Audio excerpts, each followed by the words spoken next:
This is the culture of leaving as the legend. Let's welcome Ratna N, the co-founder and director of Kaar Technologies and the head of sales Europe.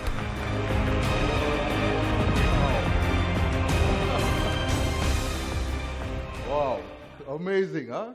This is truly good. The first video that we saw, that took me to the past of where we started, and I was really emotional sitting there, looking at this video, and the last 9 years just got into my. We were not preparing this; it was prepared by a team of headed by Shobha, and the whole thing is a surprise for us also. Typically, it's me or one of the four who would orchestrate the complete ALM, but today it was really emotional when I saw the first video and the next video, the transformer. That was really good. I mean, when I look at that video and what we have done, and the plan for the next 5 years, what is that we are going to do in FY16? The life always gets reset to zero at the start of every year or at the start of every month. You feel that you have achieved something in the first month or the first quarter, and then suddenly your next quarter starts and you're always reset to zero. That's how sales has been. So whatever you have achieved, and Selva was saying, sales is a huge leveler, right? You might have achieved, you feel proud of it, you feel great about it, but at the end of the quarter, you start again. So that's how life has been. And that's been challenging. If you like it, it's really great. So I think before going into the plans for next year and or the plans for the next 5 years, I thought it would be apt to talk about or reflect for a while what we did in FY15, right? I mean, there was lots of achievements that we did in FY15. We started the year FY15 with lots of changes. One of such change was me itself taking a lead role. And there were almost, if I remember, 53 or 57 changes that we made. Organization of such a size to undergo a change every year in terms of the people taking different roles, different challenges. And we started with a theme of aspire, align, and achieve. Is the theme that we took last year. And I believe we have done really great in the last year. I mean, it was an amazing year.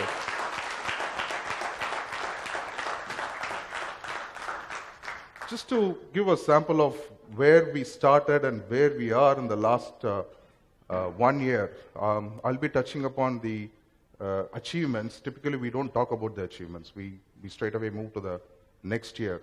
So I would reserve the future plans and the 5-year plan for Maran to discuss about, but I'll reflect upon what we did in the last 1 year. It's one heck of a ride we had, right? We grew by 70%.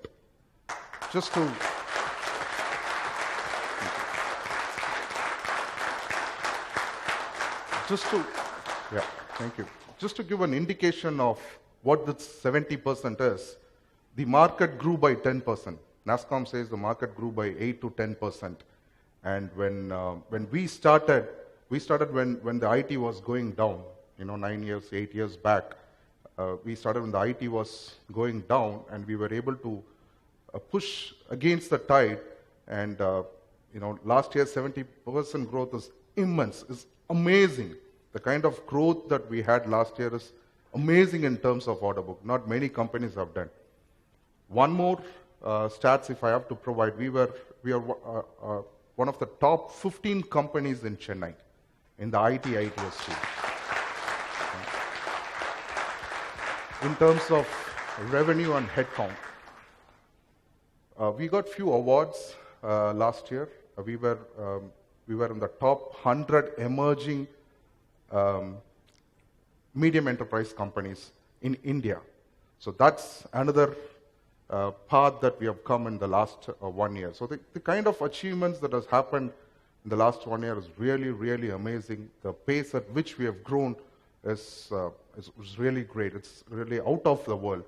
And when I look at this, 9 years back when we did the ALM, it was like a monthly MTM meeting in an Ambika Empire where we did lots of a way of what was happening. They were more of trying to understand, and we got into more details. This year we have completely changed. But if I have to talk about each and every department, if I have to start with the finance department, there was lots that was achieved in the leadership of Mr. Chandra, and he brought in some respect and sanity to the hygiene part to the finance department in terms of governance and how the department had actually shaped up in the last 1.5 years. So thank you, Mr. Chandra, for making it a big success.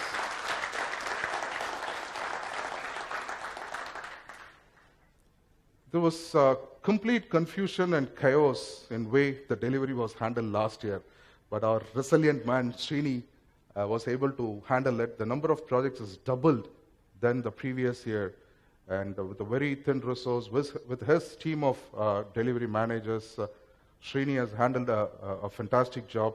He was able to achieve close to 30% growth, and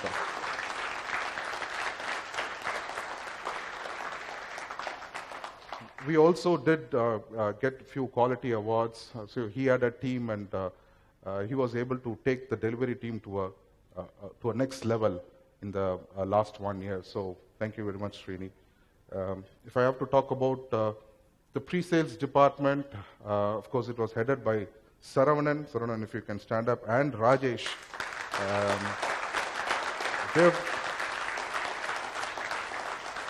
The conversion rate and the processes that Rajesh has brought in and what Saravanan has done in terms of taking the pre-sales department to the next level, where they were instrumental in more million-dollar deals. When we started, we were happy with the 15 lakh order. Now we are able to close 2 million plus deals in a month. So that's a huge achievement in terms of where we have started and where we have come from. So it was amazing in terms of the proposals that they have built, the demos, the presentations, the quality of proposals have increased. And we got some good news yesterday that Santosh, along with Prabhu and Ravi Balaji, was able to close a $2 million deal. So thanks, Santosh.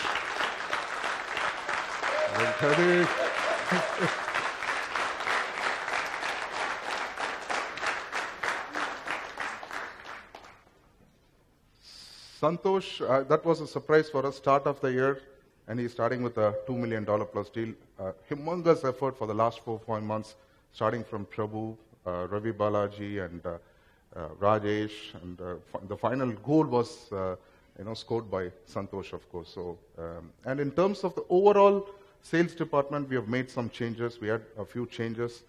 Selva was heading the enterprise accounts, and he got in more predictability in terms of the closure on a month-on-month basis. So if he says it's it's a 20 crore that will be closed on a month, it's closed. And his team achieved almost 99% of the total target. So very good, and thank you very much, Selva. Of course, I have to go back to mentioning about Santosh, who was the father of Gulf, we are calling him these days. And he did a wonderful job in terms of bringing the number in Gulf from 0 to 48, 49 crores. Tremendous achievement he made. So once again, Santosh, good job. The net new name was handled by George, and George, the usual maverick, the magician, did wonders there in Saudi. And George, thank you very much for achieving the numbers. Amazing effort. And of course, on the HR side, Siga has joined us, and he's been doing a wonderful job in terms of formulating the policies, procedures. He's also handling the tag. Our Vanda Paraga, he was saying, நம்ம எம்ப்ளாயை தேடி நமக்கு பிடிச்ச எம்ப்ளாயை தேடி போறதை விட நம்மளை விரும்பி வந்த எம்ப்ளாயை நம்ம போனோம் அப்படின்னாரு ரஜினி ஸ்டைலில். ஸோ ஐ லைக் தட் சிகா. I hope you continue to attract the best of the talent and do more in terms of taking the HR department to the next level. Of course, Raja has been the one who has been, I'm sorry, I have to mention about Shobha last year. I forgot. I keep forgetting about Shobha, who's been instrumental in running this whole ALM. So I'd like to thank Shobha also, who's been in the back seat. Shobha. Yeah, okay, thanks. And Raja has been instrumental in setting up offices in Bahrain, Oman, Qatar, China, Foxpass. I'm sorry. So he's been doing a tremendous job in terms of setting up offices across different geographies. So Raja, thank you very much for your support.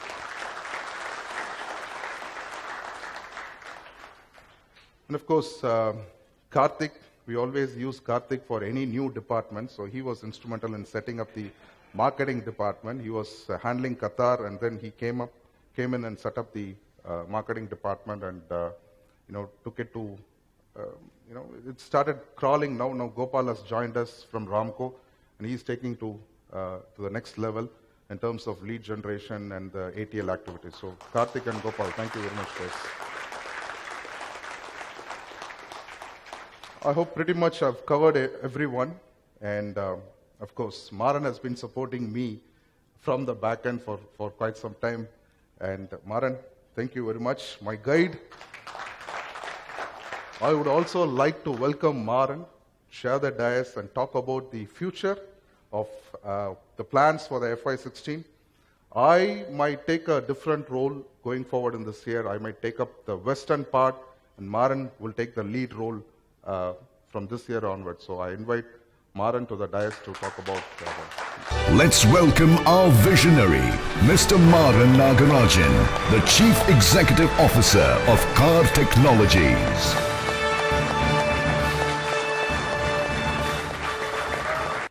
Good morning, all. I'm absolutely exhilarated to be present here.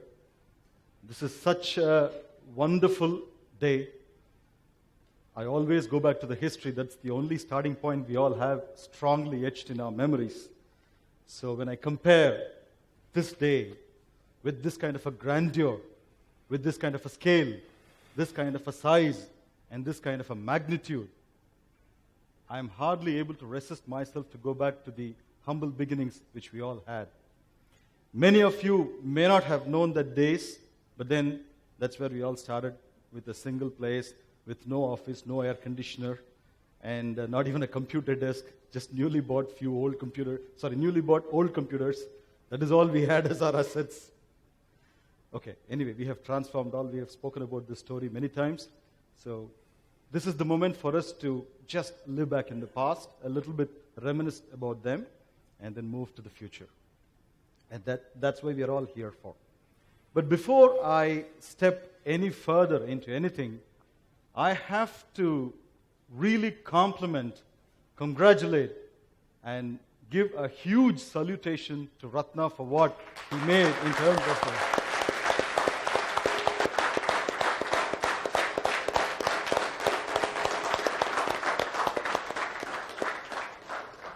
This is one hell of a year that he had led this organization from where we left to more than 70% growth. He did touch about that.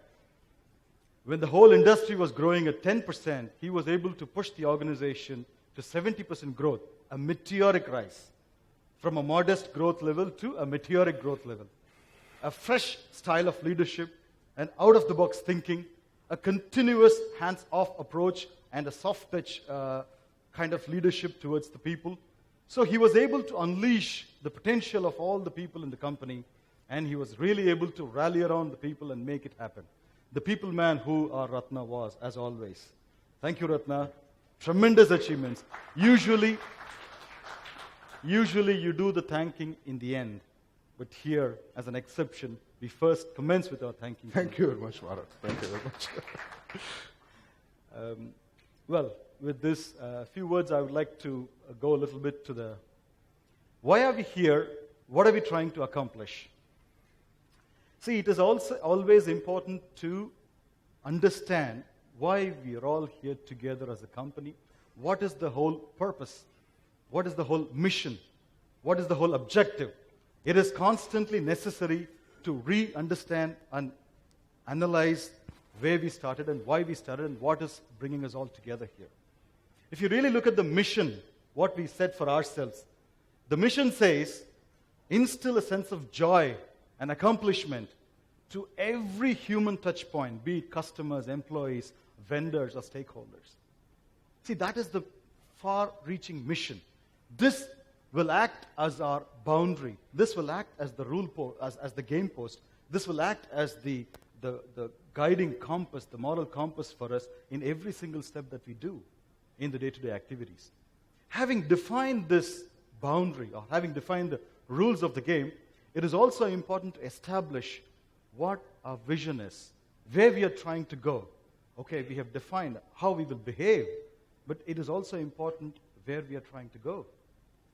In that sense, if you really look, what we have set out for ourselves is to become the largest and the best-in-class SAP consulting organization in the whole world by 2025.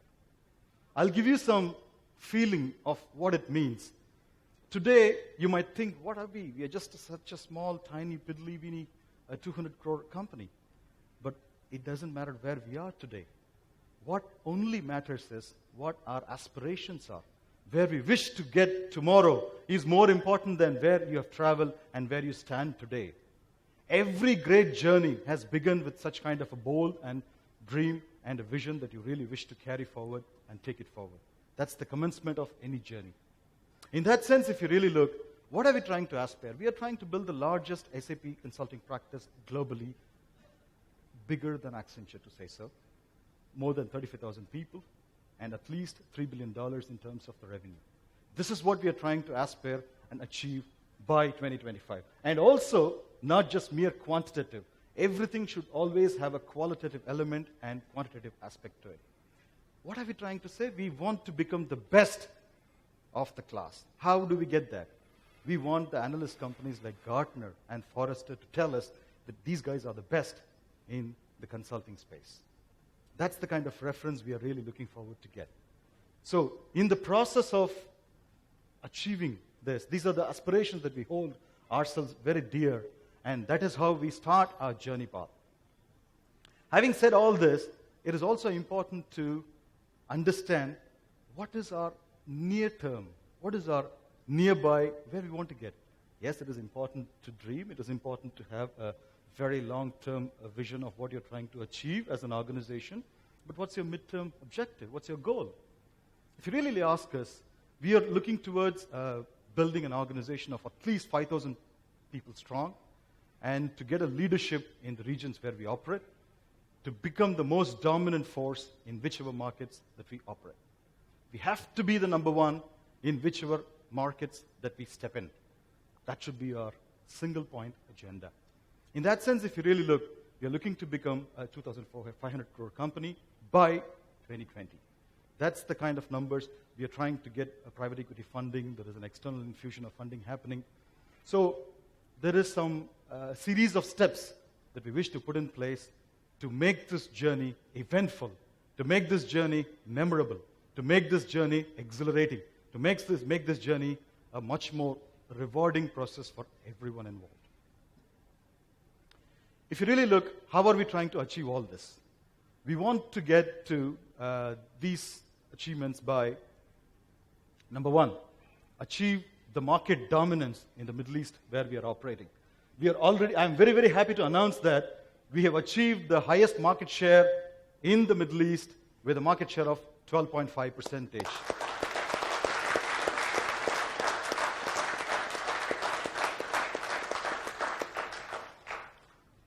This kind of a market leadership, thanks to the untiring efforts of Santosh and Selva and all the leadership team, and also for the untiring efforts which Ratna's leadership has put in place in the past, also by all the delivery people from Srini, Sukumar, and all those people on the ground, and everybody who came together to make this happen. That's how such an achievement was possible in this past 6-7 years to attain that leadership. Once we have crossed this particular point, now we have to become a dominant force. We are aspiring to become a 30% market shareholder in Middle East. Number two, we are also trying to enter the Western markets. Now, Ratna has put up detailed plans in terms of how we are going to enter into the Western markets. Primarily European regions for the first year, and Europe and America for the subsequent years. So globally, we will be penetrating into 33 microgeographies is what our plans are between now and the next year. Number 3, we will also be pursuing the IP strategy, which means if you really look at the organizations, the license revenue and the services revenue is slowly merging into one. You don't see anymore the services revenue alone happening. You don't see the license revenue alone happening. These two are getting merged. So this is essential for our future and survival that we make sure that we have IP revenues also in our portfolio. Number 4, we will also go for inorganic acquisition.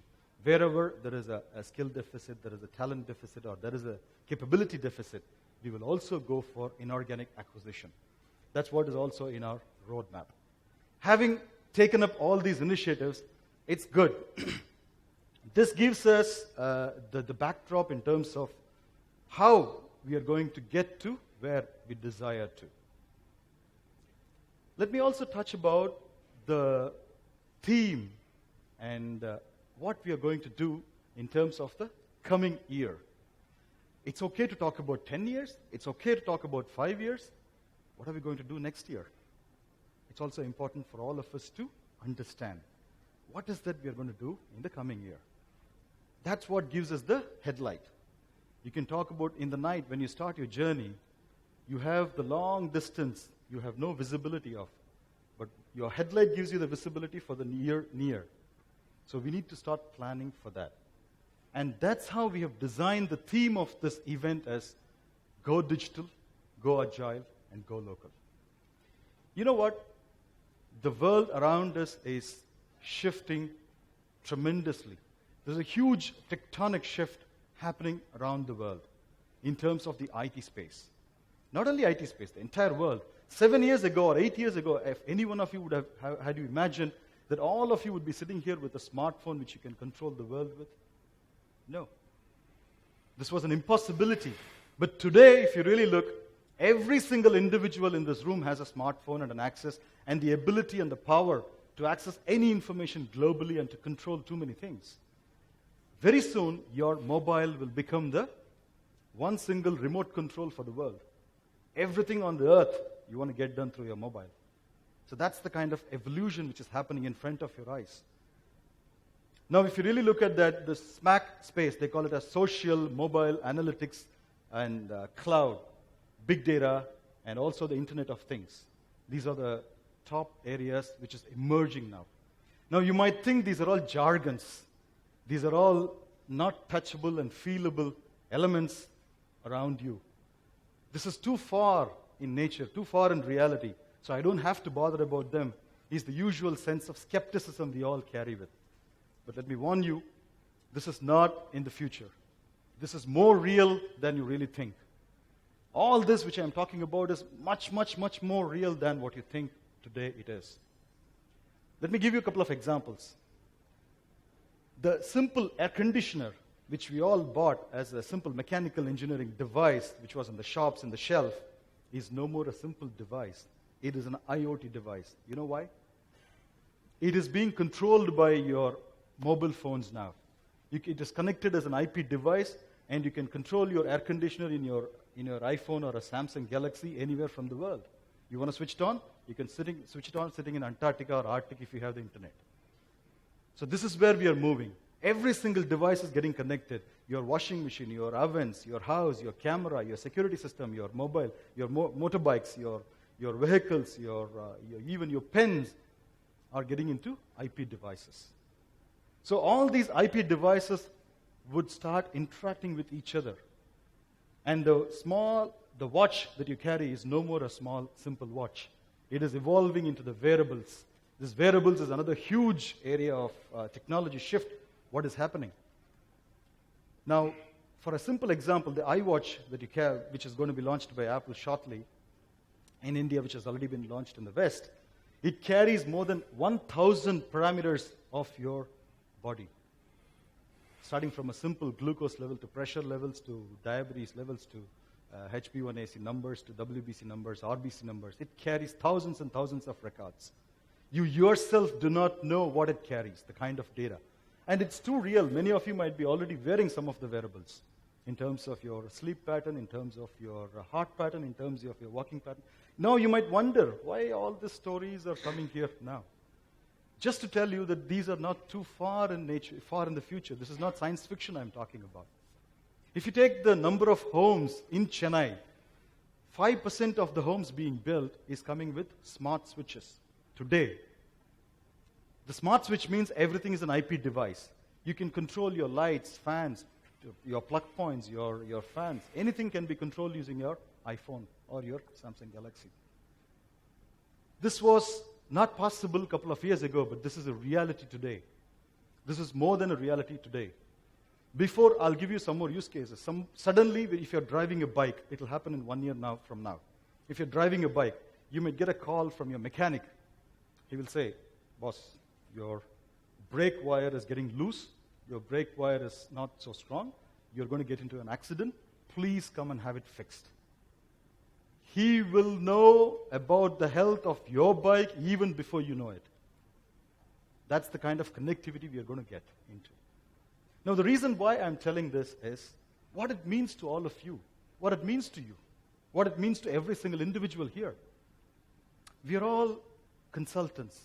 We are all specialists in IT in various domains.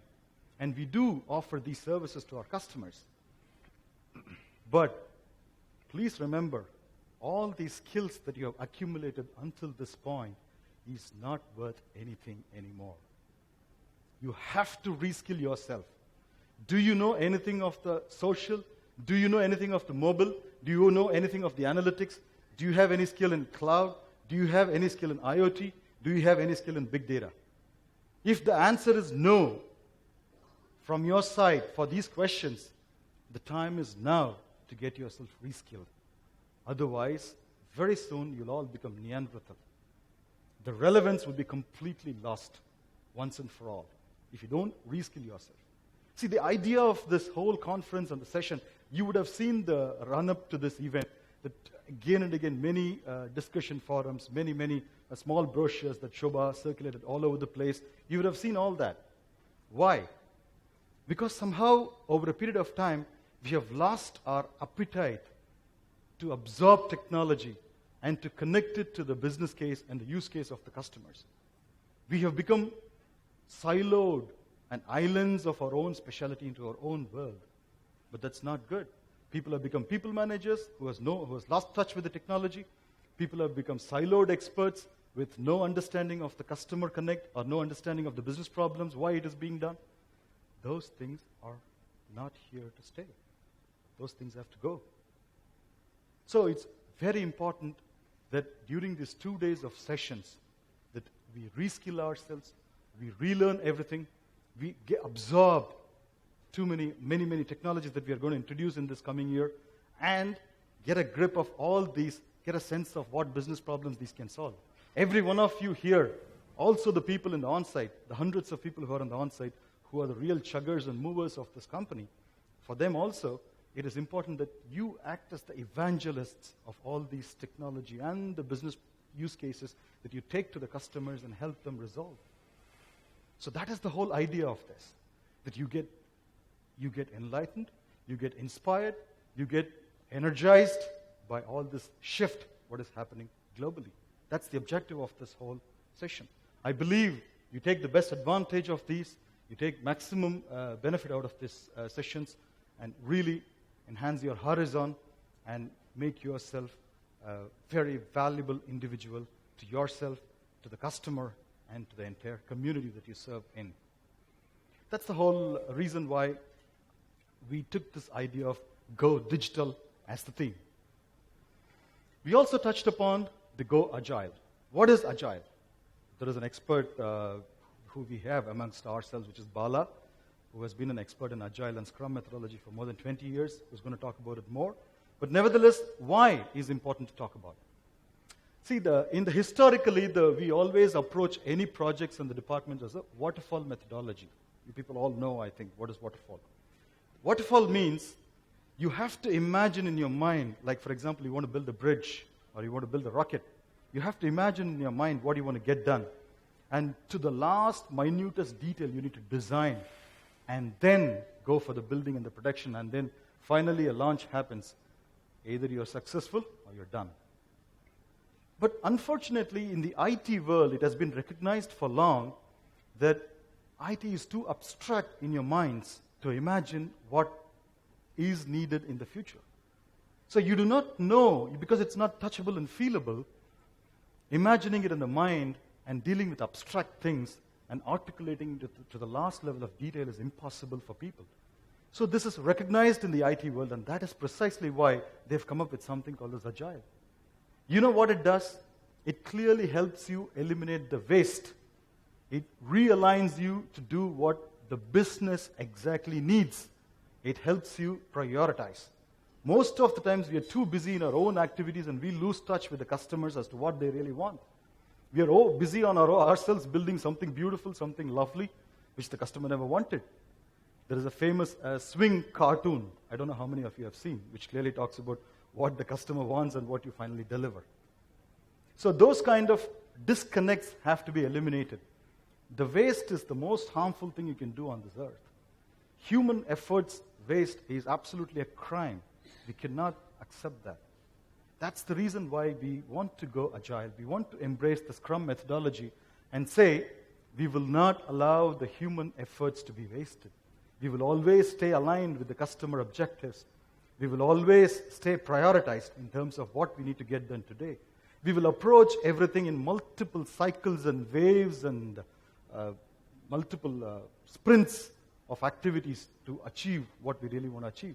So that on each of this wave that you have something tangible, something deliverable, something useful for the customer to see and touch and feel. That's the most important objective of getting agile. So this is going to be our differentiator. We are not going to leave it with this conference. There will be a series of sessions the whole year. Every single project team will be educated. Every single team will be handheld. They will be, cross-trained in how to take this agile to the customer's world. There's also an important topic, which is the go local. Historically, what Indian companies have done is shift the work from the foreign lands to our land. Or it shifts the people from our land to the foreign land. These are the only two things we have done, again and again and again. This creates conflicts with the established governments of the local countries we operate. I'll give you an example of Unilever. All of you would have known the company Unilever. It makes the soap Rin. The brand belongs to India. The product is made in India. The brand is marketed by people in India. And it is sold only for the people in India. But the company is from? Yours. UK, Netherlands. Right. So, but they are the true multinationals. If we aspire to become a global best organization, we also have to behave like multinationals. And how do we do that? We should learn ourselves to work together with multicultural people. We should be able to bring together other cultures within our fold. We should be able to embrace them. We should be able to work together with them. We should be able to serve those places where we are serving along with the people who belong to that land. That's the only way we are going to create a truly multinational organization. That's the only way we create the frictions between the organizations and the government and the customers. This is the true method by which we create an integrated, amalgamated, a global, true multinational. So that's why we have taken this theme of Go Local as well. Are we all ready? Are we all ready for the digital and the agile and the local theme? Can you go for a chorus along with me? Yes. Go digital. Go digital. Go agile. Go agile. Go local. Go local. Digital. Digital. Agile. Agile. Local. Local.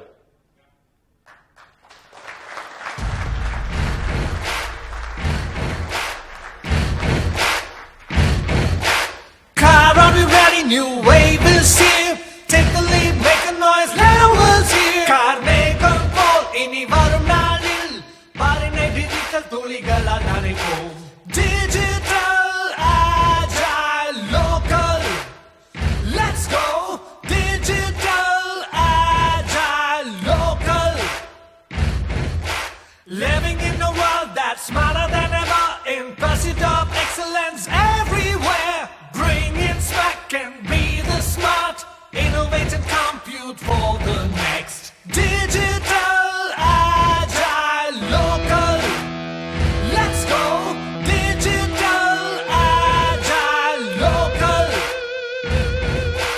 shorter your goals, the faster you race. All that you need is to keep up the pace. Embrace Scrum and be dynamic. The magic will happen, you get set, go. Digital, agile, local. Let's go. Digital, agile, local. The secret of our growth is our workforce, making a global mark with local source. Kaar control ini varum naalil parine digital tuligala nanipom. Digital, agile, local. Let's go. Digital, agile, local. Let's go. Digital, agile, local. Let's go. Digital, agile, local. Everybody. Digital, agile, local.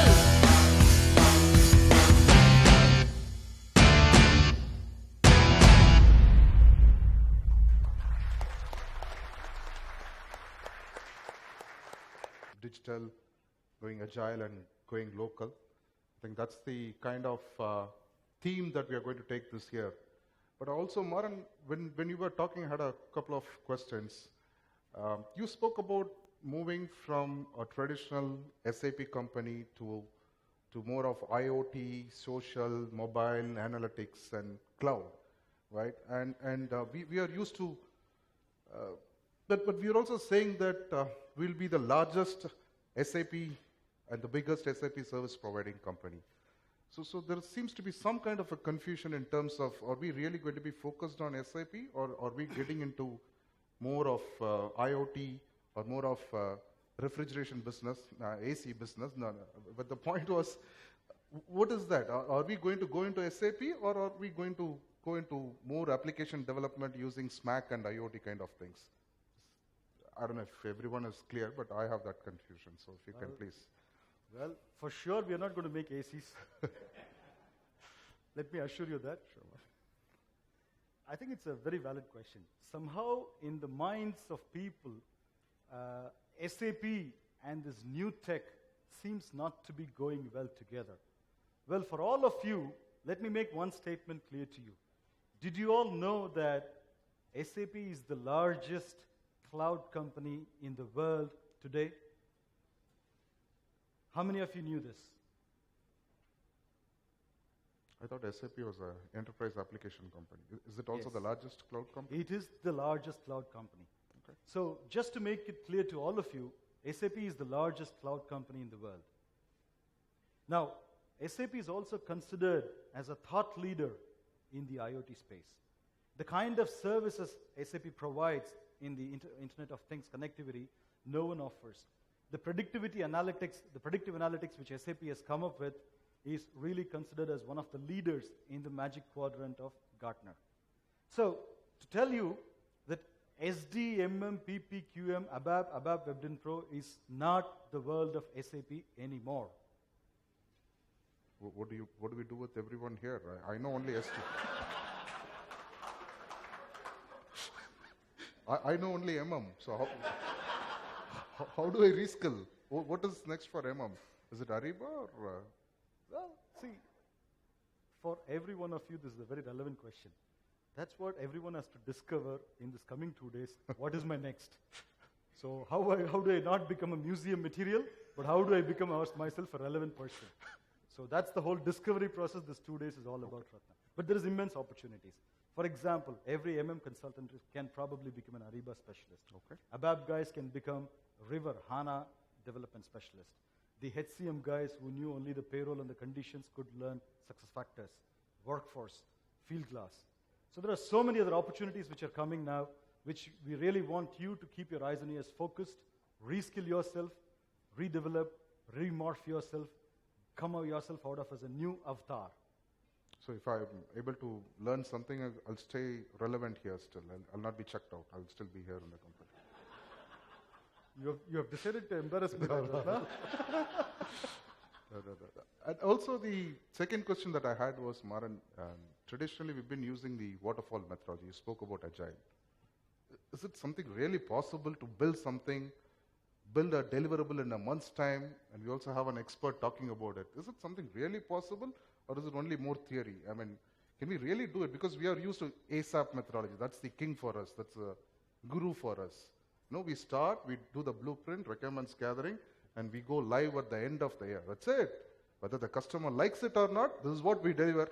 This is what I will configure. Whether you take it or not, it's up to you.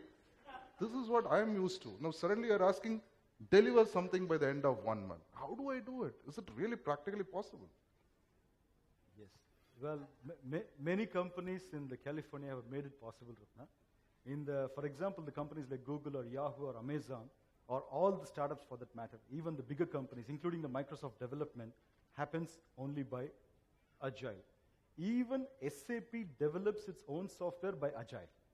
But of course, it prescribes waterfall for the whole world in terms of implementing. So the point is, we have tested this whole phenomenon in our own customer. How many of you knew that we did MIC implementation using Agile? We did go live with 3 cycles of implementation there. It's a multiple waves of implementation. In how many months we went live, Silva? 2 months? 2.5 months? 3.5 months we went live with an MIC. With the Agile? Wow.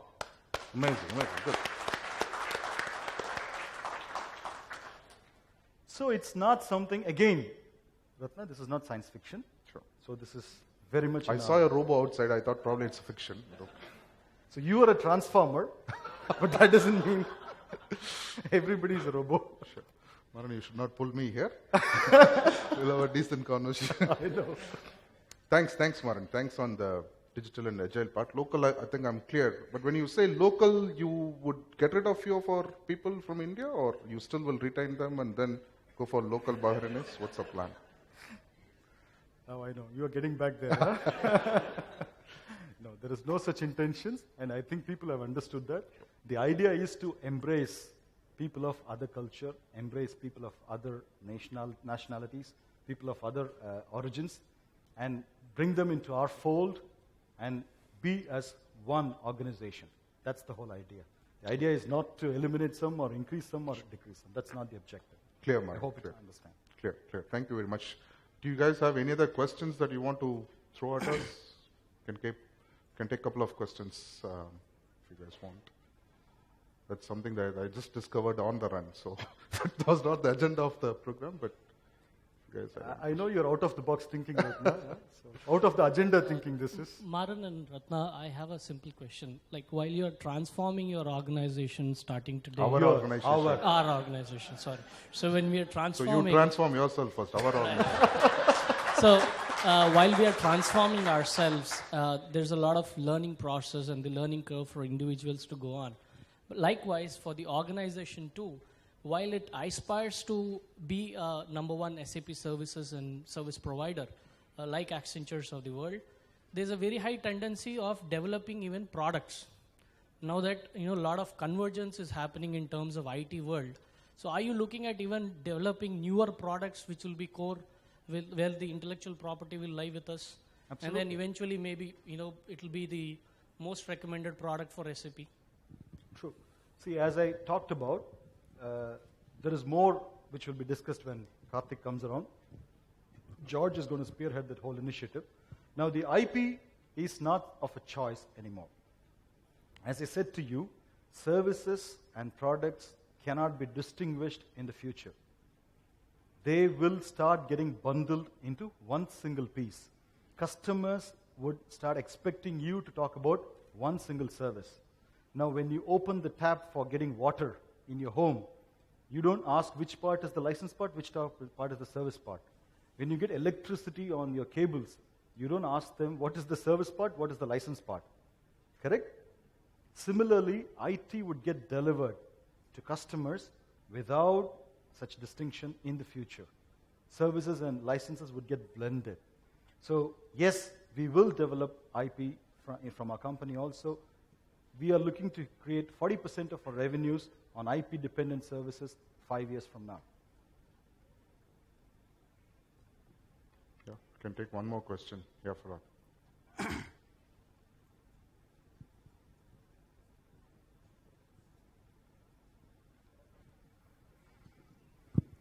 Good morning, Maran Ratna. It's nice to hear from you again. My question is more in terms of being in line with the plan for 2020 and 2025. With the current situation happening in the Middle East, especially with many countries in war already, Saudi Arabia being a primary source, is already entered into war with a few countries. And with oil prices dropping down, the entire region doesn't seem to be very stable for long, and we don't know what's going to happen in the next few years. In case we come into a situation where business in the Middle East becomes really difficult, what are our plans? How do we survive and still make sure that we hit the target on a very high level? For your first question, would you like to? No, please go ahead. For the first question, the Middle East has been like this for the past 3,000 years or so. That's how the Middle East has been for the past 3,000 years. So what you see now is not new. This is the way of life of Middle East.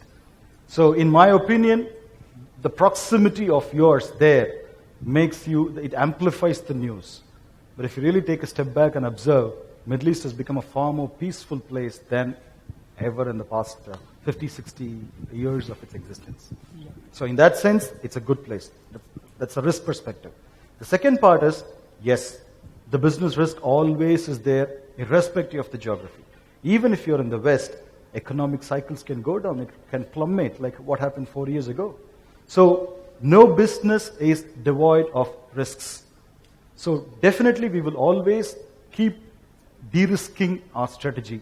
So Middle East is what currently our revenues are from. That's why we are trying to go towards 33 micro-geographies, as I talked about, to the Western nations.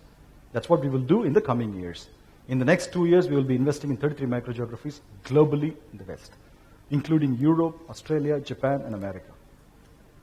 That's what our plans are. So that would be our de-risking strategy.